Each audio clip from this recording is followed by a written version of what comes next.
మన బియ్యం కావాలని ఎఫ్సిఐని కోరిన 11 రాష్ట్రాలు త్వరలో ఫిలిప్పీన్స్తోనూ ఒప్పందం జరుపుకున్నారు. ఇంత నాణ్యత ఇంత ఆదరణ ఉన్న ఈ యొక్క రైస్ తినేనా మరి తెలంగాణ గురుకులాల్లో పిల్లలు అనారోగ్యం పాలవుతూ ఉన్నారు. మరి ఇంత నాణ్యత ఉన్న రైస్ వల్ల ఎందుకు ఇవాళ ఆ పిల్లలు ప్రాణాలు కోల్పోతూ ఉన్నారని ఒకసారి ఆలోచన చేస్తారు. ఎటెటో ఉన్నాయి, అవి బంకగా ఉన్నాయా, మెత్తగా ఉన్నాయా, దుడ్డుగా ఉన్నాయా, ఏం ఉన్నాయో అర్థమైతే 4 రోజుల నుంచి వెళ్ళి ఆ బియ్యం తింటున్నప్పటి నుంచి వెళ్ళి కడుపులో నొప్పి లేస్తూ ఉందని. రైట్ తెలంగాణ రైస్ అని ఈనాడు పేపర్లో ఒక వార్త, ఈ వార్త నన్ను చాలా ఆకట్టుకుంది. మన బియ్యం కావాలని ఎఫ్సిఐని కోరిన 11 రాష్ట్రాలు త్వరలో ఫిలిప్పీన్స్తోనూ ఒప్పందం జరుపుకున్నారు. ATMU 1010 దొడ్డు రకంపై ఇంకా ఆసక్తి కూడా చూపుతా ఉన్నారు. మన తెలంగాణలో పండించే ఆ యొక్క బియ్యం పైన ఏటా 9 నుంచి 10 లక్షల టన్నుల వరకు ఈ యొక్క రైస్ని ఎగుమతి చేసుకునే అవకాశం కూడా ఉందట. రైట్, మరి వాస్తవానికి రైట్ అంటూ తెలంగాణ రైస్ పైన ఇంత అద్భుతమైన వార్త వేసింది కదా. ఒక అంశాన్ని మనం ఖచ్చితంగా చర్చించాల్సి ఉంది. మరి ప్రపంచంలోని పక్క దేశాలు కూడా తెలంగాణ రైస్ పట్ల ఆసక్తి చూపుతూ ఉన్నాయి. భారతదేశంలోని చుట్టుపక్కల రాష్ట్రాలన్నీ దాదాపు 11 రాష్ట్రాలంటే it's not a easy matter.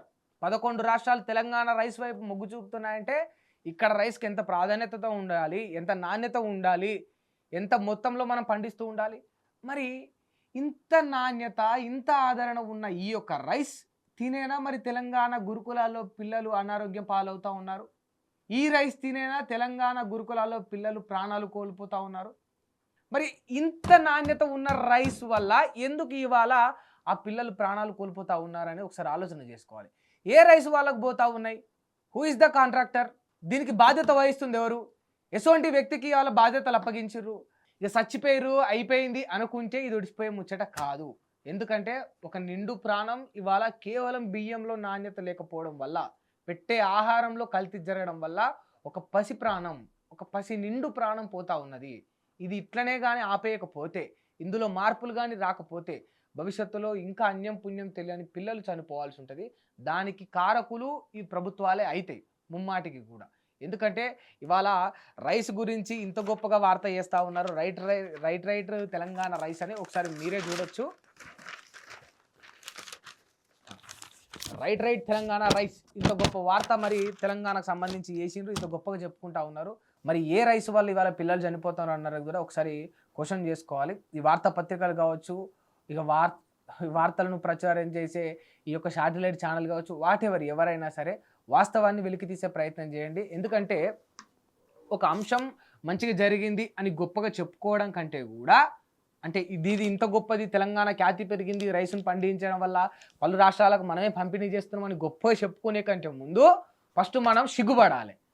మన రాష్ట్రంలో మన పిల్లలు మన బిడ్డలు చదువుకునే అమాయకులు విద్యార్థులు ఇవాళ అదే రైస్ తిని నాణ్యత లోపించడం వల్ల చచ్చిపోయారు అనేది దానికి సిగ్గుపడాలి. ఇవాళ ఇంతమంది రైస్ కొంటా ఉన్నారు, మరి ఇంత నాణ్యత ఉంది, ఇంత మొగ్గు చూపుతా ఉన్నారంటే మరి ఏమిటికి ఆ పిల్లలు చచ్చిపోయారు? ఇంత నాణ్యత ఉంది, 11 రాష్ట్రాలు ఇవాళ ఎగబడతా ఉన్నాయి తెలంగాణలో బియ్యం కొనుక్కోనికి అని గొప్ప వార్త వేసిరు కదా. ఇప్పుడు ఓన్లీ ఇది కాంగ్రెస్ గవర్నమెంట్ గురించి కాదు, నాణ్యత గురించి మీరు అప్పచెప్తున్న కాంట్రాక్టర్ల గురించి, ప్లస్ ఈ యొక్క ప్రభుత్వాలు తీసుకునే చిత్తశుద్ధి పైన కూడా. ఎందుకంటే గతంలో 10 ఏళ్ల కాలంలో కేసీఆర్ పాలనలో కూడా గురుకులాల్లో పిల్లలు ఎవరు చనిపోలేదంటే డెఫినెట్లీ చనిపోయారు, ఇప్పుడు చనిపోయింది. రేపన్న రోజు కూడా ఇట్లనే నిర్లక్ష్య ధోరణితో వ్యవహరిస్తే ఖచ్చితంగా చనిపోతారు. ఆ సావులకు బాధ్యులు కారకులు అన్నీ మీరే అవుతారు. వాటిని ఆపాలి అంటే ఈ రైట్ రైస్ అని తెలంగాణ గురించి గొప్పగా వేసుకోవడం కాకుండా, మరి ఎక్కడ నాణ్యత లోపించింది, లెట్స్ ఫైట్ అని ఒక నినాదాన్ని ఎత్తుకొని దయచేసి ఆ యొక్క సంబంధిత అధికారులపైన కఠిన చర్యలు తీసుకోండి, ఆ కాంట్రాక్టర్లపైన చర్యలు తీసుకోండి. ఎప్పటికప్పుడు చిత్తశుద్ధితోటి బాధ్యతతోటి వ్యవహరించండి. ఎందుకంటే ఒక ముఖ్యమంత్రి తినే ఆహారానికి ఫుడ్ సేఫ్టీ అధికారులు ఒక 10 మంది ఉంటారు. ప్రతి ముఖ్యమంత్రి తీసుకునే ప్రతి ఆహారం ఫస్ట్ ల్యాబ్కు పోయి టెస్ట్ జరిగిన తర్వాత అందులో ఏమాత్రం కల్తీ జరగలేదు, అది నాణ్యంగా ఉందన్న తర్వాతనే ముఖ్యమంత్రి తింటాడు. ఎవరికైనా తెలుసా ఈ విషయం? ఒక ముఖ్యమంత్రి తీసుకునే ఫుడ్ విషయంలో అంత ఉన్నప్పుడు పసిపిల్లలు తినే ఫుడ్ విషయంలో ఇంకెంత జాగ్రత్తగా ఉండాలి. ఇవాళ ఒక వార్త మొన్నటికి మొన్న పిల్లలు ఎంత బాధ చెప్తా ఉన్నారు. 4 రోజుల నుంచి బియ్యం సరిగ్గా లేవు, బియ్యము ఎటెటో ఉన్నాయి, అవి బంకగా ఉన్నాయా, మెత్తగా ఉన్నాయా, దుడ్డుగా ఉన్నాయా, ఏం ఉన్నాయో అర్థమవుతలేదు. 4 రోజుల నుంచి ఆ బియ్యం తింటున్నప్పటి నుంచి కడుపులో నొప్పి లేస్తూ ఉందని ఇక పిల్లలు అంతా బాధ చెప్పుకుంటా ఉంటే గుండె పలిగిపోతూ ఉంది. ఇవాళ అటువంటి పరిస్థితి తెలంగాణకు వచ్చింది. గొప్పగా చెప్పుకుంటే తప్పు లేదు, కానీ గొప్పగా చెప్పుకునే ముందు మన తప్పులను సరి చేసుకోవాల్సిన బాధ్యత కూడా మన మీద ఉంటుందని గుర్తుపెట్టుకోండి. హిట్ టీవీ యాప్ ని డౌన్లోడ్ చేసుకోండి. ఇందులో short news, live news, entertainment movies అన్ని అవైలబుల్ గా ఉన్నాయి. Please download hit TV app. Hit TV యాప్ని ఫ్రీగా డౌన్లోడ్ చేసుకోండి.